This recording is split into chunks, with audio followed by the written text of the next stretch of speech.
Lagi penembakan pekerja migran Indonesia di negeri jiran. 5 pekerja migran Indonesia PMI menjadi korban penembakan di perairan Tanjung Ru, Malaysia. Lantas pertanyaannya bagaimana hal itu bisa terjadi lagi? Kita langsung bahas bersama narasumber sudah tergabung sambungan daring Bapak Wahyu Susilo selaku Direktur Migran Care dan juga sudah bergabung nampaknya Ibu Siska Praba Waningtyas selaku pakar pertahanan maritim Universitas Paramadina. Selamat sore Bapak Ibu. Assalamualaikum. Saya selalu keduanya. Selamat sore. Waalaikumsalam. Selamat Baik, sore. Bapak Ibu perlu saya tegaskan kami juga turut mengundang dari pihak Kementerian Luar Negeri tapi baru bisa bergabung pada malam hari di program berikutnya. Kita juga turut mengundang dari pihak keluarga korban tapi masih belum merespon hingga detik ini. Kita langsung saja lanjutkan dengan Bapak Wahyu terlebih dahulu. Respon Anda seperti apa fenomena yang kembali terulang lagi ini Pak Wahyu? Saya kira ini hal yang patut disesalkan ya. Kalau menurut catatan Migran Care memang sejak 20 tahun terakhir, sejak tahun 2005 sampai 2025 ini terjadi kasus-kasus penembakan yang dilakukan oleh otoritas Malaysia, terbanyak oleh polisi Diraja Malaysia dan korbannya juga 75 orang. Nah, mengapa ini terjadi, perulangan ini terjadi? Kami menduga bahwa karena tidak ada keseriusan dari pemerintah Indonesia untuk menuntut pengusutan kasus-kasus ini. Ada satu kasus yang waktu itu cukup menghebohkan pada tahun 2012 karena di sepanjang tahun 2012 itu ada sekitar 20 kasus penembakan pekerja migran dan 3 kasus itu ada di Lombok Timur dan kita menemukan 3 kasus ini organ tubuhnya sudah tidak utuh lagi. Nah, kita sebenarnya mendesak pengusutan tuntas ini, tetapi itu tidak dilakukan. Tuntutan itu juga tidak disampaikan oleh pemerintah Indonesia kepada pemerintah Malaysia, sehingga kasus ini terus-menerus berulang kali terjadi ya, sampai kemudian kemarin terjadi di Tanjung Riu seperti itu. Jadi ini sebenarnya adalah kelambanan dari diplomasi perlindungan pekerja migran kita yang menganggap bahwa kasus ini business as usual. Dan padahal kalau kita lihat dalam perspektif hak asasi manusia ini adalah extrajudicial killing, pembunuhan tanpa proses hukum seperti itu. Dan pemerintah tidak boleh berkilah bahwa mereka adalah undocumented migrant worker atau pekerja migran non prosedural ya, karena bagaimanapun juga mereka adalah warga negara Indonesia dengan status apapun berhak untuk dilindungi. Baik, kita fokus ke kasus yang terbaru ini ya Pak ya, 5 PMI, 5 pekerja migran kita ini menjadi korban ada dugaan penggunaan excessive use for force. Dalam kasus itu Anda melihat apakah langkah dari Indonesia sudah tepat melakukan diplomatik khusus nampaknya agar ada penegasan di sini Pak? HAM ini sudah dilanggar oleh Malaysia. Iya, saya kira harus ada desakan yang lebih kuat ya. Saya kira dengan mengambil momentum Presiden ke Malaysia harusnya melancarkan protes secara terbuka ya terhadap kasus ini dan kemudian juga mengingatkan bahwa ini adalah hal yang buruk ketika Malaysia memulai keketuaan untuk ASEAN. Kita tahu di tahun 2025 ini Malaysia adalah tuan rumah atau ketua ASEAN, di mana salah satu perbincangan yang akan dilakukan itu mengenai perlindungan pekerja migran. Jadi ini ironis untuk Malaysia seperti itu. Baik. Saya mau ke Ibu Siska. Bu Siska, Anda apakah juga sepakat dengan apa yang disampaikan oleh DPR Komisi 1 TB Hasanuddin yang menyatakan dugaan kejanggalan dari APMM ini telah dilakukan karena tudingan dari Malaysia korban ini melakukan tabrak kapal secara sengaja ke Malaysia. Ini benar Anda lihat di lapangan seperti itu Bu? Ada dugaan korban 5 PMI ini menabrak kapal dari petugas Malaysia di perairan Tanjung Ru. Ya, selamat sore, Mas. Baik. Terus terang saya tidak mendapatkan informasi detail terkait dengan insiden yang terjadi. Seperti tadi yang disampaikan ada penabrakan kapal. Tapi setidaknya dari informasi terbuka yang saya baca tadi pagi dari Antara ya, yang merujuk kepada rilis Kementerian Luar Negeri. Pertama yang ingin saya garis bawahi adalah tindakan ini atau peristiwa ini terus terang sungguh disayangkan dan patut kemudian ditindaklanjutin, tapi fakta bahwa ini terjadi di wilayah Malaysia menyebabkan tentu setiap respon Indonesia harus menghargai hukum diplomatik yang berlaku gitu ya. Oke. Nah, kembali kepada rilis Kementerian Luar Negeri, saya tidak tahu pasti kondisi lapangan yang terjadi, tapi informasi yang sudah dapat diakses melalui rilis Kemenlu adalah memang ada aksi perlawanan gitu ya, sehingga ada reaksi juga dari Malaysia. Mungkin itu dulu yang bisa saya sampaikan, sehingga Baik. saya tidak bisa follow up lebih lanjut ya, Mas ya. Baik, langkah seperti apa tepatnya dilakukan saat ini, Bu, dengan adanya dugaan pekerja kita ilegal masuk dengan prosedur yang tepat? Ini rasanya seperti apa? Langkah berikutnya yang Ya. akan dilakukan secara tegas. Ya.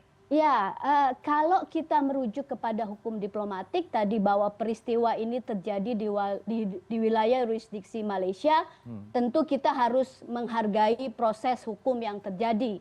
Dari rilis yang sudah dikeluarkan oleh Kemenlu yang saya baca di Antara adalah sudah ada komunikasi dari Kementerian Luar Negeri melalui kedutaan besar kita di sana tentu dengan pihak Malaysia ya, dan prinsip utama dari diplomasi perlindungan tentu adalah kita menghargai hukum di mana peristiwa itu terjadi ya. Jadi itu dulu. Baik. Saya kira kontak yang sudah dilakukan itu sudah on the track, tapi mungkin yang kemudian menjadi tantangan di kita adalah bagaimana komunikasi publik kepada masyarakat Indonesia gitu ya, dengan adanya kementerian baru sebenarnya nih ya Mas ya, Kementerian Perlindungan Pekerja Migran gitu ya.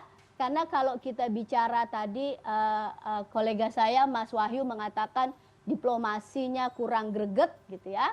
Jadi ada komunikasi kalau kita bicara dengan pihak ke Malaysia tentu harus lewat jalur diplomatik, dan saya kira saya sepakat dengan Mas Wahyu bahwa hadirnya atau adanya kunjungan resmi dari Presiden Prabowo setelah dari India, tentu ini akan menjadi agenda utama bagaimana kemudian langkah selanjutnya bisa dilakukan. Baik, kita tunggu hasil pertemuan tersebut. Informasinya sudah berlangsung sore ini, Bu, antara PM Malaysia Anwar Ibrahim dengan Pak Prabowo. Kita akan tunggu bagaimana penegasan dari pemerintah. Tapi kalau kita merujuk kepada pemerintah sudah sebenarnya meratifikasi Maritime Labour Convention, Ibu, MLC 2006, disahkannya Undang-Undang Nomor 15 Tahun 2016.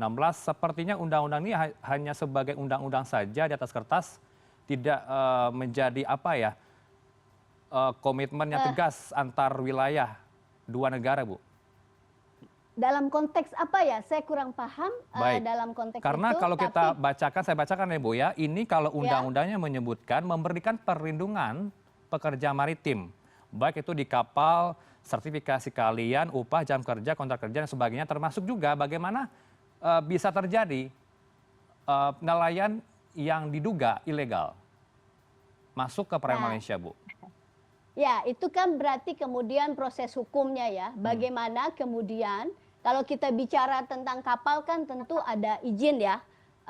Bagaimana kapal itu kemudian memiliki izin untuk masuk teritori wilayah lain.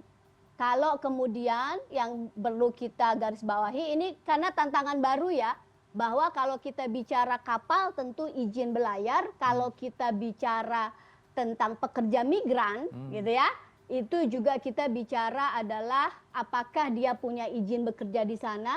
Dan jangan lupa kalau kita bicara kapal tentu kita bicara tentang ada paspor khusus nelayan gitu ya. Jadi ada komplikasi itu yang saya kira ini informasinya baru setengah yang saya bisa lihat gitu ya, terkait dengan konsep tadi unprocedural ketika ada tindakan penegakan hukum dari pihak Malaysia yang kemudian mungkin menginspeksi, menghentikan, kalau dari rilisnya Kemenlu kemudian ada perlawanan, itu yang mungkin secara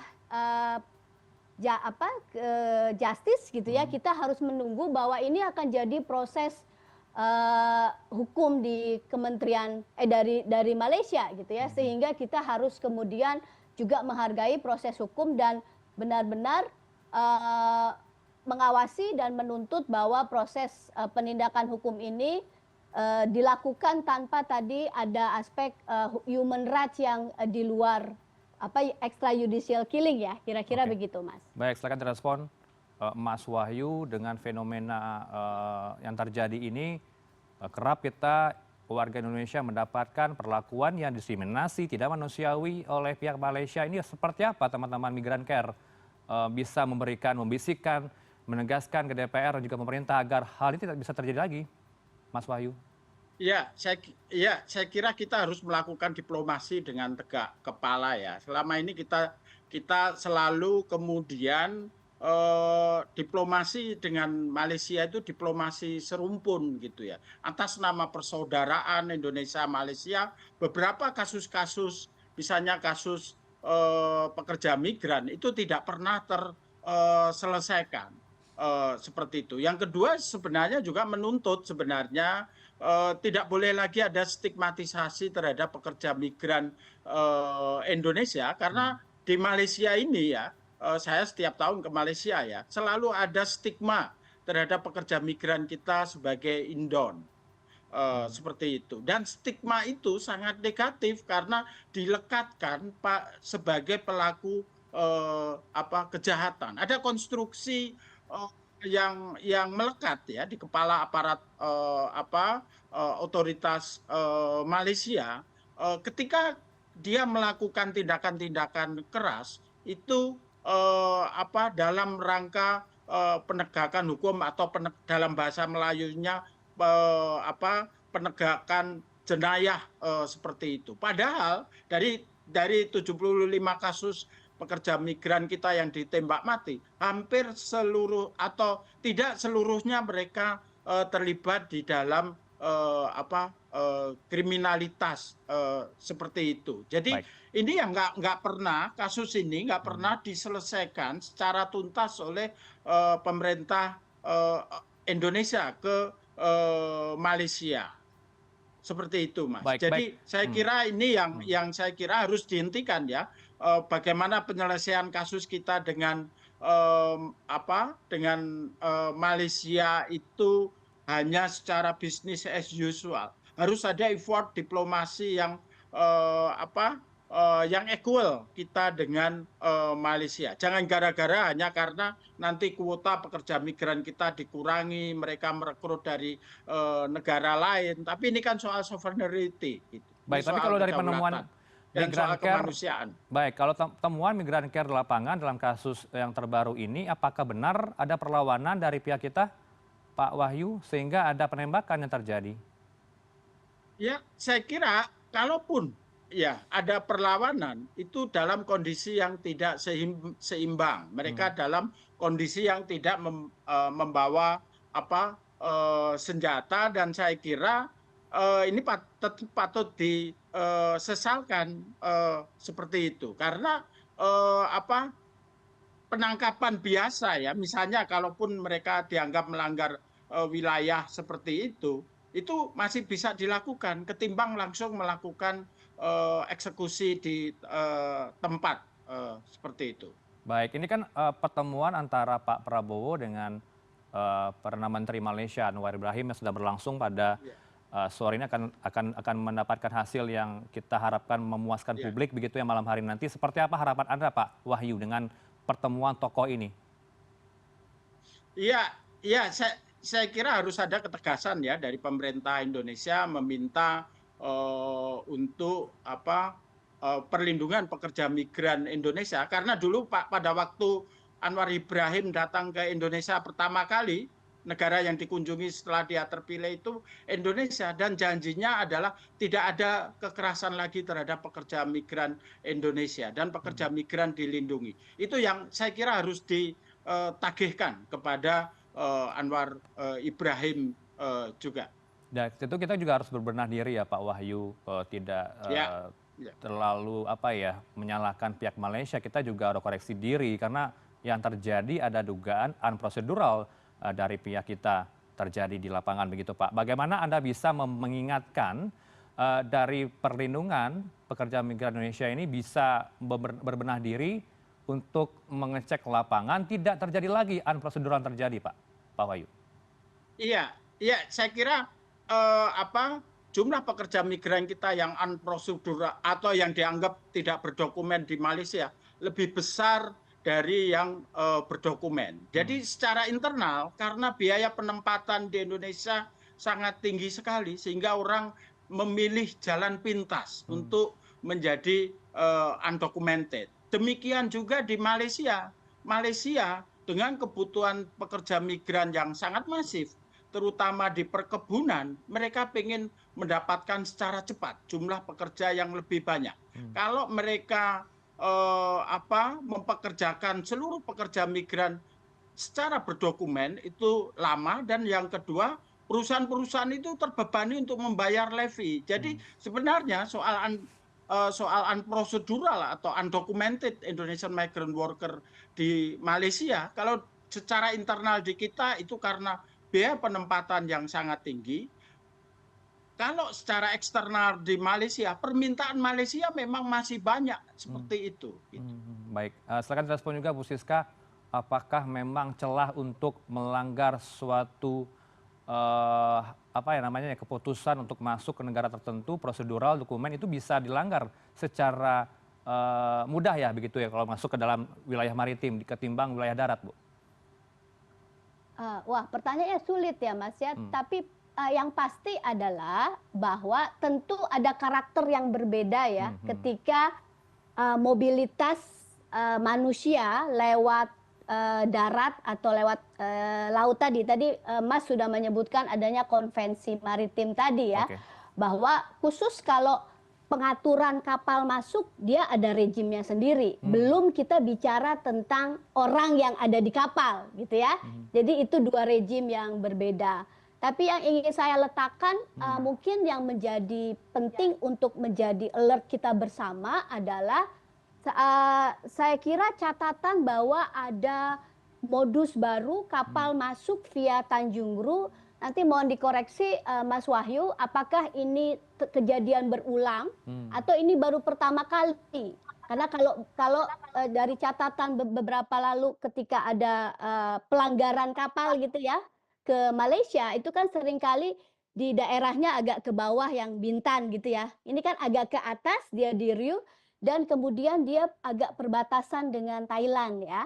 Dan kalau kita kemudian melihat ini ada alert apa nih, ada pergerakan kapal, karena kalau Tanjung Ri kalau kita lihat dari petanya itu kan berhadapan dengan Banda Aceh sama Lok Sumawe ya gitu ya. Jadi apakah ini jalur baru atau kemudian jalur lama gitu ya.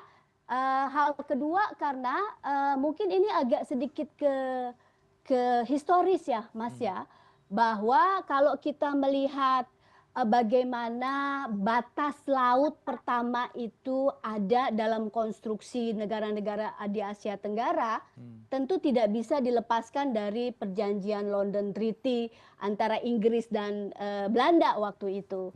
Jadi kalau kita bicara wilayah di sekitar Tanjung Riau, Malaysia itu kan dulu satu kerajaan gitu ya, yang kemudian kepotong karena ada kolonialisme. Kemudian ada proses tuker-tukeran gitu ya, karena Singapura dikasih ke Inggris, kemudian Bengkulu juga dikasih, dan itu kemudian jadi Belanda. Poin saya adalah bahwa mobilitas manusia atau orang-orang di wilayah ini itu sebenarnya sudah sangat fluid sebelum ada definisi tentang batas laut negara modern gitu ya, kira-kira ya. Jadi tadi pertanyaannya kalau kita kemudian ingin mulai membenahi diri, baik dalam konteks dalam negeri, karena sekali lagi kalau kita bicara tentang tindakan itu terjadi di wilayah Malaysia, tentu proses hukum selanjutnya adalah kita harus respect proses di dalam. Yang bisa kita lakukan adalah kemudian menjamin bahwa para pekerja kita ataukah itu nelayan atau warga negara Indonesia itu mendapatkan akses perlindungan hukum. Itu yang harus kita pastikan. Sehingga proses penegakan hukum di Malaysia itu bisa kita monitor bersama-sama gitu ya.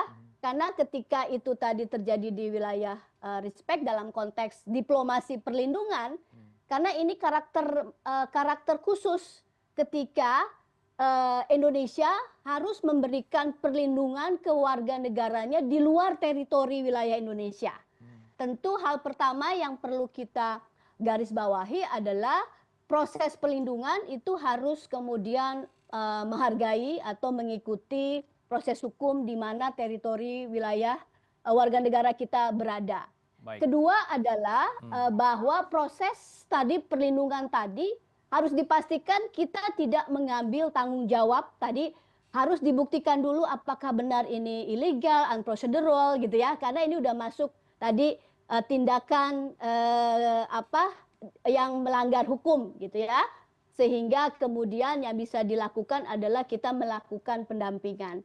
Dan ketiga tentu proses perlindungan ini juga harus dipastikan tadi memenuhi standar-standar perlindungan terhadap hak asasi manusia ya Mas ya. Ya, silakan direspon Pak Wahyu. Tadi ditanyakan apakah Tanjung Ru Malaysia ini perdana terjadi atau kerap terjadi di wilayah tersebut. Bagaimana kemudian Anda juga menyoroti DPR akan membentuk tim khusus, seberapa penting tim ini akan dibentuk oleh DPR, Mas Wahyu? Ya, pertama saya kira karena saya lihat korban dari Aceh ya, kalau saya lihat beberapa berita tadi, saya seperti yang dikatakan Mbak Siska, ini mungkin jalur historis ya, jalur historis yang sudah terbentuk sebelum ada administrasi negara modern ya. Kita tahu administrasi administrasi negara modern kerap kali kemudian memotong jalur historis tersebut karena kemudian perbedaan teritori misalnya antara Indonesia dan Malaysia. Nah, tetapi bagaimanapun juga saya kira itu juga harus diinvestigasi ya, tidak dengan kemudian menyalahkan semata karena mereka prosedural. Kemudian yang kedua saya kira sudah sewajibnya memang DPR melakukan fungsi-fungsi pengawasan. Kita tahu sejak ada Undang-Undang 18 tahun 2017, DPR itu juga punya tim was perlindungan pekerja migran. Dan tim was ini harus juga segera bekerja ya untuk investigasi kasus ini, dan tentu harus mencari akar masalahnya juga. Dan akar masalahnya inilah yang kemudian bisa jadi bahan, karena di tahun ini juga DPR itu prolegnas prioritasnya adalah pembaruan atau revisi Undang-Undang 18 tahun 2017 tentang pelindungan pekerja migran Indonesia. Seperti itu. Baik, terakhir ke Bu Siska, bagaimana kemudian Anda bisa memotret selain Tanjung Ru, wilayah mana lagi yang menjadi potensi, Bu, hal ini akan terjadi terulang kembali potensinya, sehingga kita paham bagaimana kemudian memitigasi hal ini terjadi lagi kemudian hari bisa dihindari, Bu Siska? Ya, mungkin tadi kalau semangatnya adalah benah diri di dalam gitu ya. Sejauh yang saya ikuti diskursusnya memang beberapa waktu lalu ada diskursus tentang bahwa nelayan bukan pekerja migran gitu ya, sehingga ada proses judicial review di MK waktu itu. Nah, dalam konteks ini tentu review di dalam adalah memastikan bahwa ketika kita bicara tentang mobilitas pekerja migran, tentu beberapa faktor yang muncul selalu studi tadi sudah disebutkan oleh Mas Wahyu juga, ada kesempatan lapangan kerja gitu ya. Nah, jadi kalau kita bicara ke depan, mungkin dengan kementerian baru yang khusus bicara tentang pekerja migran, perlu ada standar khusus terkait dengan perlindungan warga negara, entah itu dia basisnya darat atau laut gitu ya, harus ada standar yang sama. Bahwa kemudian tuduhan dia ilegal atau prosedural, berarti ada proses bagaimana sebuah kapal berlayar gitu ya dari Tanjung ini kan harusnya ada proses yang juga ada catatan kita. Kapal ini berlayar dari mana, apakah benar gitu ya. Jadi due diligence itu sebelum kemudian mereka masuk ke wilayah negara lain. Saya nggak tahu detail tapi tentu izin untuk kapal agak rumit dengan sekedar pekerja migran tadi yang hanya membawa paspor bekerja gitu ya. Karena kalau karakter kapal dia ada izin kapalnya, dia ada semacam paspor khusus nelayan, dan tentu ada paspor izin apakah dia kemudian izinnya bisa keluar kapal untuk ini. Jadi ada kompleksitas tertentu kalau kita bicara tentang pekerja migran yang karakternya dari kapal gitu ya Mas ya. Jadi itu yang penting kemudian kita benahi di dalam karakter tentang pekerja migran yang kerja di kapal. Kedua, kalau potensi ke depan ini mungkin penting bagi kita untuk memapping informasi ya. Kalau tadi bicara tentang lalu lintas itu, kalau kita bicara tentang hubungan Indonesia-Malaysia, tadi sudah disebutkan kalau karakter palm oil kan biasanya ada di Kalimantan gitu ya. Nah, kalau kita bicara tentang pergerakan pekerja, kalau Selangor Penang setahu saya juga ada dulu perkebunan bagaimana kolonial Inggris gitu ya membawa orang-orang dari Jawa untuk bekerja di sana. Apakah ini kemudian bagian dari tadi jaringan yang sudah berlangsung gitu ya? Tapi yang menarik buat saya adalah potensi bahwa ke depan tentu ekonomi menjadi salah satu concern pertama. Tentu proses mitigasi ke depan adalah bagaimana dari pihak kita juga melakukan due diligence, cek untuk semua kapal-kapal yang akan keluar dari wilayah Indonesia ya, sehingga ketika ada aksi kemudian kita pun bisa kemudian meng-cross check catatan apakah tuduhan ini benar atau tidak. Mungkin itu catatan saya ya Mas. Tapi kalau ada dugaan pelanggaran HAM ini bisa dituntut keadilan nggak ya Bu ya dengan kasus ini ke Kalau Malaysia? pelanggaran HAM ini besar gitu ya. Nah, itu kan harus kemudian kita memastikan bahwa proses hukum di Malaysia itu juga harus merujuk kepada norma-norma hak asasi manusia. Tadi apakah benar dugaan excessive killing? Karena bahwa kemudian ada tindakan penggunaan kekerasan, tentu kita akan bicara untuk mereview rule of engagement-nya atau SOP-nya border patrolnya Malaysia ini ya, gitu ya. Ketika kemudian dia tanpa alasan sudah mengeskalasi menggunakan kekerasan, tentu itu menjadi isu pertama yang harus dibuktikan dalam hukumnya Malaysia, apakah tindakan aparat ini sudah melanggar SOP atau proses rule engagement atau pola pelibatan mereka menggunakan kekerasan ketika menghadapi aksi pelanggaran hukum. Baik, tentu kita harapkan kasus di Tanjung Ru, perairan Malaysia ini menjadi kasus terakhir, tidak lagi terjadi kasus yang serupa di kemudian hari, dan kita juga harus tentunya berbenah diri ya untuk melengkapi dokumen persyaratan, dan tadi yang katakan Bu Siska ada paspor nelayan khusus yang memang kerap dilakukan ketika masuk ke wilayah perairan manapun. Terima kasih untuk waktunya dengan kami di Newsroom Bapak Wahyu Susilo selaku Direktur Migran Care dan juga Ibu Siska Prabawaning Tias, pakar pertahanan maritim Universitas Paramadina. Selamat sore Bapak Ibu, Assalamualaikum.